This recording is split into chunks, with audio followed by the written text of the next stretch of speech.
The wine glass slipped from Zara Okafor's hand the moment they grabbed her wrist. Not hard. Not yet.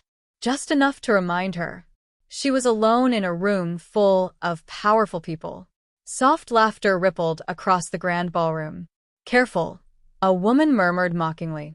We wouldn't want the mafia boss's charity case causing a scene. Zara's spine stayed straight. Her chin lifted slightly, but her fingers tightened. Across the city, inside a glass-walled office overlooking Seoul's night skyline, Kang Min-jae was signing a contract worth billions. Then his phone vibrated. Once. He almost ignored it. Almost. But when his eyes dropped to the screen, the pen in his hand stopped moving. Because the message read, "Madam has been touched." And in that quiet office, the most dangerous man in Seoul slowly leaned back in his chair. What happened next? No alliance was prepared for.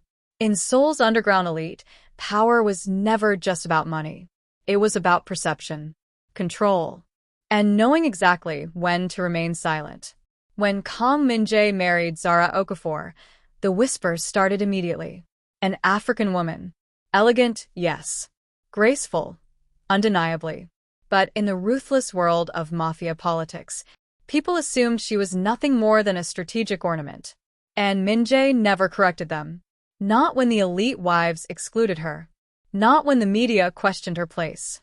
Not even when the insults became bold enough to reach his own ears. Because Kang Min-jae was playing a long game. And Zara? She understood the rules of silence better than anyone. But even the most controlled strategy has a breaking point. And the Night Soul's elite mistook patience for weakness. They unknowingly signed their own destruction order. Zara Okafor did not pick up the shattered glass at her feet.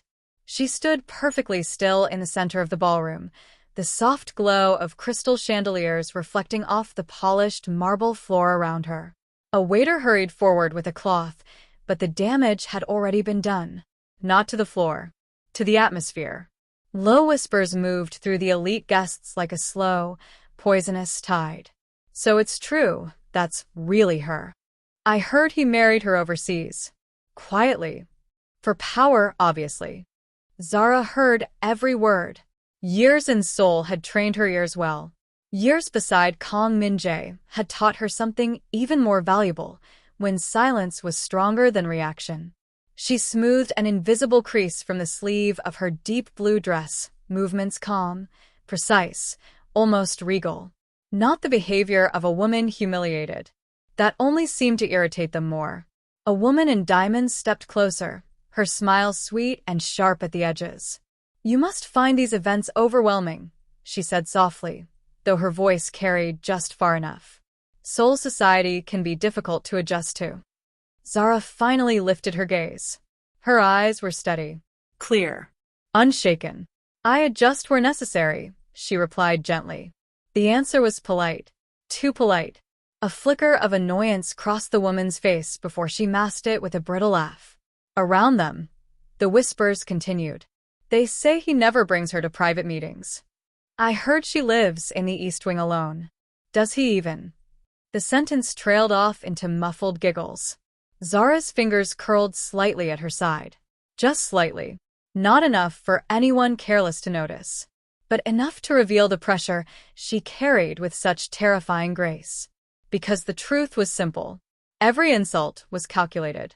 Every public slight permitted. Kang Min-jae had never once publicly corrected them. And Zara had understood why. Power, in Min-jae's world, was a delicate ecosystem. One wrong move, one emotional display, one visible weakness, and enemies would circle like sharks. So she endured, with her head high, with her back straight, with the quiet dignity of a woman who knew storms did not last forever. Still, tonight, something in the air felt different. Sharper, more watchful. From the upper balcony overlooking the grand hall, a man in a dark tailored suit leaned slightly against the railing, his expression unreadable as his gaze remained fixed on Zara Okafor. Unlike the others, he was not smiling. And unlike the others, he was already reaching for his phone. The music swelled again, smooth and elegant, as if the ballroom itself were determined to pretend nothing had happened. Zara allowed herself one slow breath. Then she moved. Not hurried, not flustered, just a quiet, graceful exit that most of the guests were too busy whispering to notice. Her heels clicked softly against the marble as she slipped through the side corridor, away from the chandeliers, away from the smiles that cut like knives. Only when the heavy doors closed behind her did the mask shift, barely. Her shoulders lowered a fraction. Nothing more. The private hallway was dim, lined with gold-trimmed mirrors and soft wall lamps. At this hour, it should have been empty. But Zara had lived too long in Minjae's world to believe in coincidences. She walked past the third mirror and paused. A reflection that wasn't hers moved half a second too late. Her gaze lifted calmly. "Still following me after all these years?" she said quietly. From the shadow near the emergency exit, a man stepped forward. Older, Korean, impeccably dressed, but his eyes held the careful respect of someone who knew exactly who stood before him. "Madam Okafor," he said with a slight bow. "You haven't changed." Zara's expression remained composed, but something colder flickered beneath the surface. "You weren't invited to this event, Director Han." "No," he agreed gently. "But some promises don't expire." For the first time tonight, silence stretched between her and another person without mockery in it. Han reached into his inner jacket and withdrew a slim black folder. He did not offer it immediately. "Careful, man. "You should review this," he said instead, "before the board meeting next month." Zara accepted the folder without hesitation. Inside, crisp legal documents rested in perfect order. Her eyes scanned the first page, then the second. For the briefest moment, so brief most people would miss it entirely, her fingers stilled. Ownership percentages. Legacy clauses. A signature from years ago. From before Seoul. From before the marriage. When she closed the folder, her face was once again serene. But Director Han was watching closely now. Waiting. Measuring. Zara slipped the document neatly back into place and handed the folder to him. Her voice, when she spoke, was soft as silk. But it carried weight. "Things are moving faster than expected," she said. Han inclined his head slightly. "Yes, madam."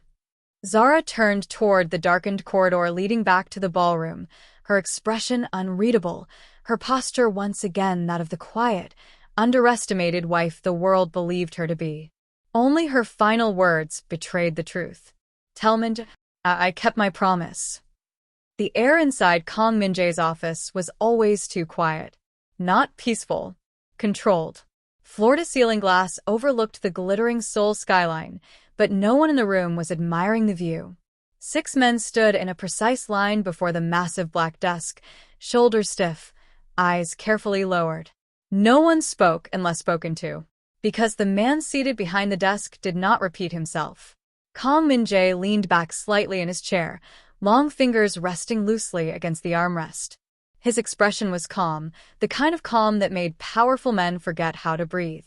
On the table before him lay a thin file. Untouched. "Explain," he said quietly. The single word dropped like a blade. One of the men stepped forward, swallowing hard. "The Busan shipment was intercepted, Chairman. We believe the CO faction." Minjae lifted one finger. The man stopped instantly. Silence returned, heavy and suffocating. Minjae finally reached forward and opened the file. His eyes moved once across the page. That was all.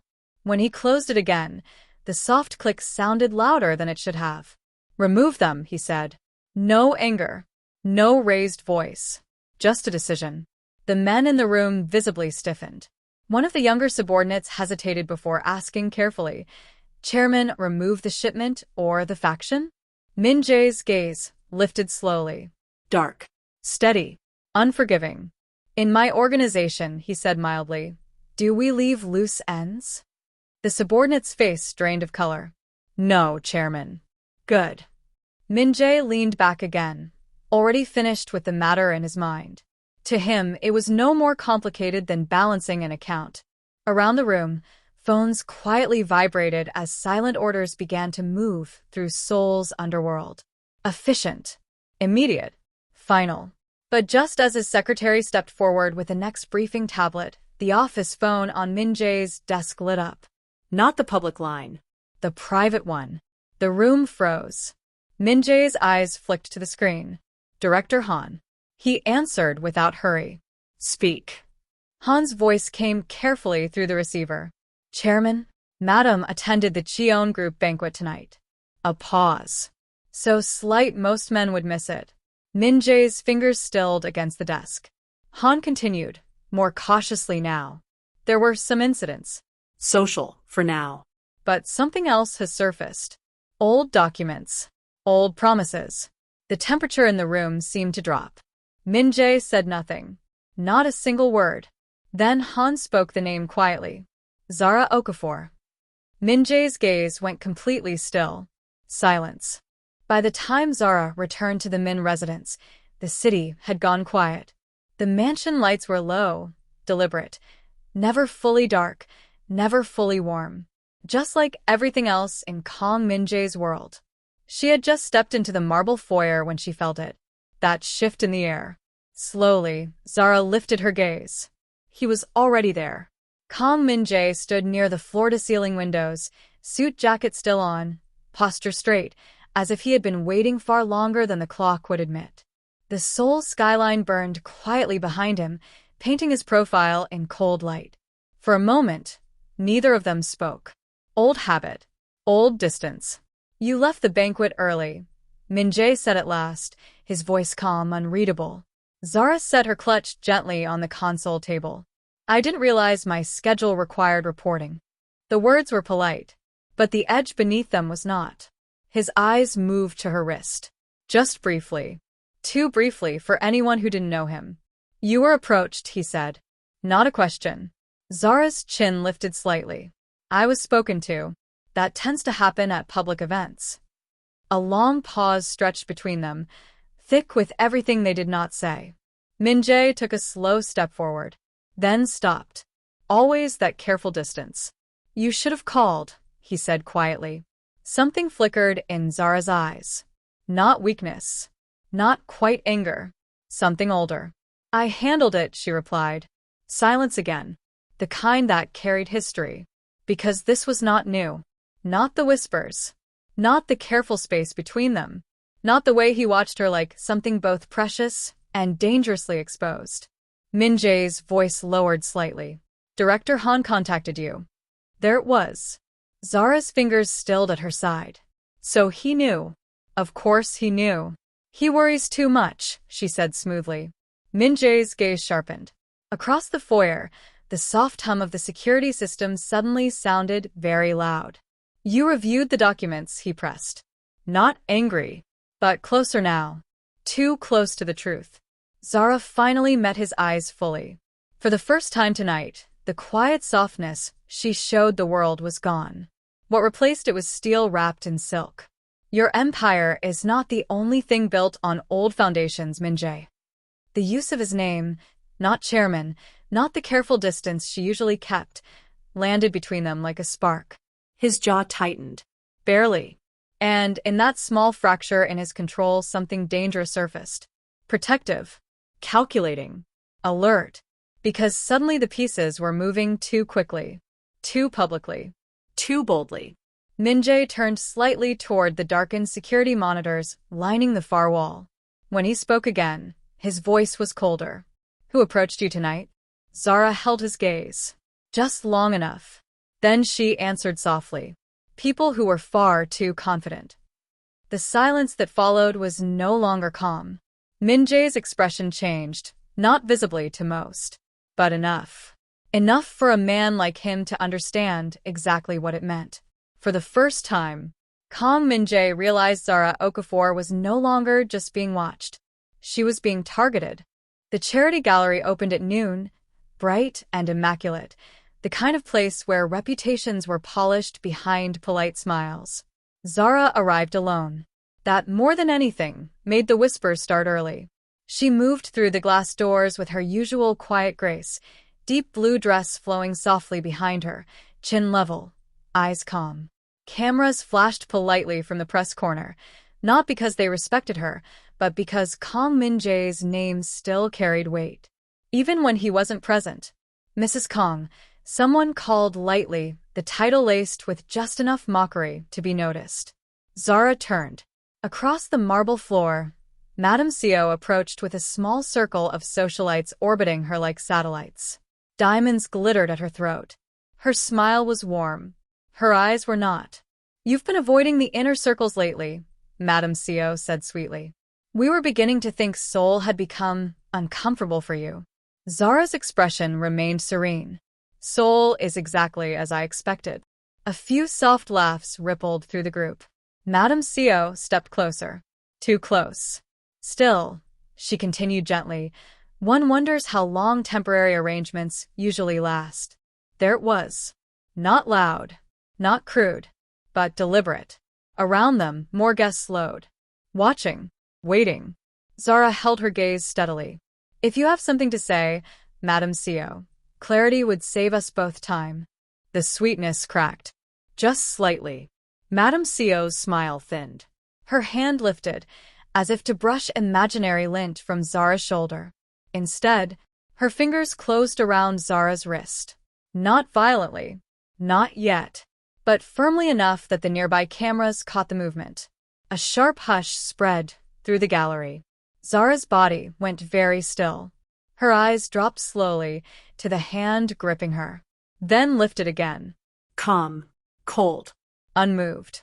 "Release me," she said quietly. Madame Seo leaned in, voice barely above a whisper. "Or what?" The room held its breath. For half a second, nothing happened. Then, Zara twisted her wrist. Clean. Precise. Controlled. Madame Seo's grip broke instantly. A soft gasp rippled through the crowd. But the damage was already done. Because across the gallery, two men in dark suits had already seen everything. Min-jae's men.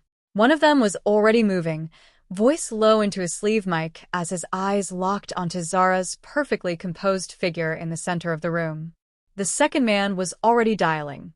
Far across the city, a secure line began to ring. When it was answered, the subordinate did not waste a single word. His voice was tight, careful, deadly serious. "Boss," they touched Madam. The call ended, but the silence it left behind was far more dangerous. In the glass-walled office overlooking Seoul, Kong Min-jae did not move for a full 3 seconds. Then he stood. Every man in the room straightened instantly. "Location," Min-jae said. "Cheon Gallery, Chairman." Min-jae adjusted his cuff once, a small, precise motion that his inner circle knew better than to misread. Because this was not anger. This was calculation. "Lock the exits," he ordered calmly. "No one leaves." Phones moved immediately. Quiet. Efficient. Final. Across the city, the atmosphere inside the charity gallery shifted without warning. Security doors slid closed with soft, mechanical finality. The polite music cut off mid-note. And one by one conversations died. Madame Seo's smile faltered first. Then the others. Because the air had changed. Zara felt it too. Not panic. Not chaos. Something colder. Something controlled. From the far end of the gallery, the doors opened. Kong Min-jae did not rush when he entered. He never rushed. The room parted instinctively as he walked forward, his presence alone enough to drain the color from more than one powerful face. His gaze swept the room once, sharp, quiet, absolute, before settling on Zara. For a fraction of a second, something dangerous flickered beneath his calm. Then it was gone. By the time he stopped beside her, his voice was smooth again. "Madame Seo," he said mildly, "you seem very comfortable today." No one missed the way Madame Seo's fingers trembled. "Chairman Kong, this is a misunderstanding." Min-jae lifted one hand. She fell silent. He turned slightly, and one of his legal directors stepped forward immediately, placing a slim document folder onto the nearest glass table. The soft tap echoed. Min-jae did not look at the folder. He looked at the room. "At last quarter's restructuring," he said calmly, "ownership protections were updated." Murmurs started. Confused. Uneasy. The legal director opened the folder and turned it outward. Clear. Undeniable. Zara Okafor's name sat printed beside Kang Min-jae's, bound not just by marriage, but by controlling legal authority tied directly to the foundation of the Kang Empire. The silence that followed was absolute. Madame Seo's face went pale. Around the room, the social elite of Seoul finally understood the scale of their mistake. Zara had never been ornamental. She had never been temporary. And Kang Min-jae had never been uninvolved. Min-jae's voice, when he spoke again, was quiet enough to force everyone to listen. "In my house," he said softly, "we correct disrespect thoroughly." He didn't raise his voice. He didn't need to, because outside the gallery, the first wave of his counterstrike had already begun. And inside the room, no one dared breathe. No one spoke first. They were too busy recalculating. The shift in the room was almost physical, like watching a glass structure crack from the inside. Moments ago, Madame Seo had stood at the center of Seoul's social confidence. Now she looked like a woman trying very carefully not to fall apart in public. Chairman Kang, her voice had lost its earlier sweetness. If there has been any misunderstanding, Min-jae did not even look at her. His attention had already moved elsewhere, to the legal director who gave a single, almost invisible nod. That was enough. Across the gallery, phones began vibrating almost simultaneously. 1, 2. Then many. Faces changed as messages were read. A shipping license suspended. A banking review triggered. A regulatory audit quietly reopened. Nothing loud. Nothing dramatic. Just the precise dismantling of comfort. Madame Seo's hand tightened around her clutch. What is the meaning of this? Min-jae finally turned his head. His expression was calm, almost bored. Inconvenience, he said mildly, is often educational. A soft, stunned hush rippled through the guests, because everyone in that room understood what they were witnessing. Not rage. Not revenge. Correction. Careful. Legal. Irreversible. Madame Seo's composure finally cracked. She stepped forward, her voice dropping low and urgent. "Chairman Kang, surely we can resolve this privately. There is no need for..." "For what?" Min-jae asked quietly. The question landed like ice. She had no answer. For the first time since entering Seoul's elite circle, Madame Seo bowed her head slightly, not deeply but enough for the cameras. Enough for witnesses. "My actions earlier were inappropriate," she said tightly. "Mrs. Kang, I offer my apology." The room held its breath. Every eye turned to Zara, waiting, measuring. Zara did not rush her response. She studied Madame Seo for a long, silent moment, long enough for discomfort to bloom.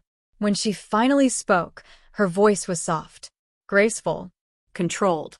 "I accept your awareness," she said. Not forgiveness. Not warmth. Just acknowledgement. It was worse. Around them, the shift completed. The same women who had whispered hours ago now avoided her gaze. The same men who had watched in amusement now stood carefully neutral. Respect in Seoul's elite world did not arrive with kindness. It arrived with fear. Min-jae's eyes moved once more across the room, confirming what he needed to see. Order restored. Lesson delivered. But when his gaze returned to Zara, something in his expression tightened. Because she had not moved closer to him, had not softened, had not thanked him. She stood exactly where she had before, poised, distant, self-contained, untouched. And for the first time that night, Kang Min-jae understood something unsettling. The room might be under control. The enemies might be bowing. But the distance between him and his wife was still very much intact. The ride back to the residence was silent. Not the comfortable silence of two people at peace, but the careful, measured quiet of two people who had spent too long speaking around the truth. The city lights slid across the tinted windows of the car, casting brief flashes of gold and shadow across Kang Min-jae's face. He had removed his jacket. His tie was loosened. Small signs. But Zara noticed everything. When the car finally stopped inside the private garage, Min-jae did not immediately reach for the door. Neither did she. For a long moment, they simply sat there. Then he spoke. You should have told me the pressure was escalating. His voice was low, controlled, but not as distant as before. Zara kept her gaze forward. You were aware enough to respond. A pause. Min Jae's jaw tightened slightly. That is not the same. Finally, she turned to look at him. Really look. For the first time tonight, the steel in her eyes softened, not into weakness, but into something older, more tired. You built a world where perception is currency, she said quietly. I respected the rules of your world. Something flickered across his face. Gone almost instantly, but not before she saw it. Min Jae leaned forward slightly, forearms resting on his knees, his voice dropping lower. I thought distance would keep you safe. The words hung in the air between them, unpolished, unarmored. Zara's breath caught, barely, because Kang Min-jae did not explain himself. He did not justify, and he certainly did not admit fear. Until now. Outside the car, the security detail kept a careful distance, pretending not to notice the stillness inside the vehicle. Zara folded her hands loosely in her lap. When she spoke, her tone was calm, measured, but no longer cold. Distance kept your empire safe, she corrected gently. Not me. The truth landed cleanly between them. Min Jae exhaled slowly, tension finally bleeding into the lines of his shoulders. For a moment, the feared dragon of Seoul looked less like a king, and more like a man who had calculated one variable too late. I misjudged the timing, he admitted quietly. Zara studied him. This version of Kang Min-jae was rare, dangerous in a different way, because vulnerability on a man like him felt almost more powerful than his anger. After a long moment, she spoke again, soft, composed, but unmistakably firm. You don't get to protect me by standing far away, Min Jae. His eyes lifted to hers. Something shifted. Not fully healed. Not even close. But the fracture between them was no longer invisible. And for the first time since the night began, Kang Min-jae did not look away first. The press conference was scheduled for noon. By 11:58, every major business outlet in Seoul was already broadcasting live. Kang Min-jae did not hold public appearances unless something permanent was about to happen, Which was why the room was packed. Executives, investors, political observers, even members of Seoul's social elite who had suddenly developed a keen interest in attendance. The double doors opened precisely on time. Conversations died instantly. Min Jae entered first, composed, immaculate, every inch the controlled force that had built an empire from shadows and precision. But today, he did not walk alone. Zara Okafor stepped in beside him, not half a step behind. Beside. The shift in the room was immediate, subtle, but undeniable.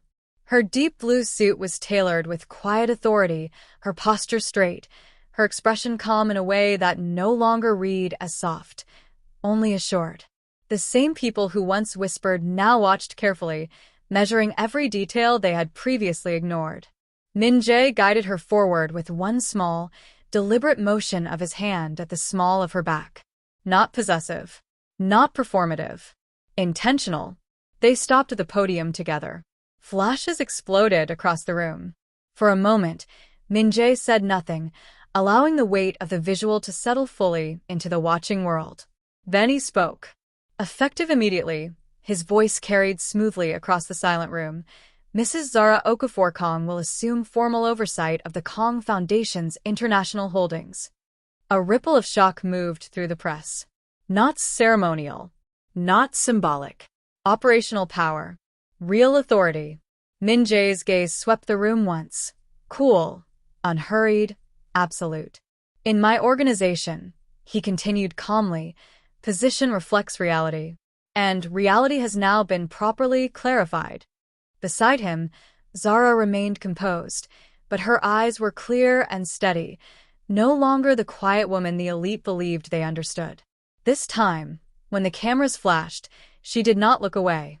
Questions began to rise from the press floor, urgent and overlapping. Min Jae ignored them. Instead, He turned his head slightly toward her. A silent acknowledgement. A public one. The empire, once delicately balanced on perception and restraint, had settled into something far more dangerous. Something united. And as the headlines began writing themselves across Seoul, everyone finally understood the truth. The African woman they once mocked now stood beside the most feared man in Seoul, and this time, the world knew exactly who she was.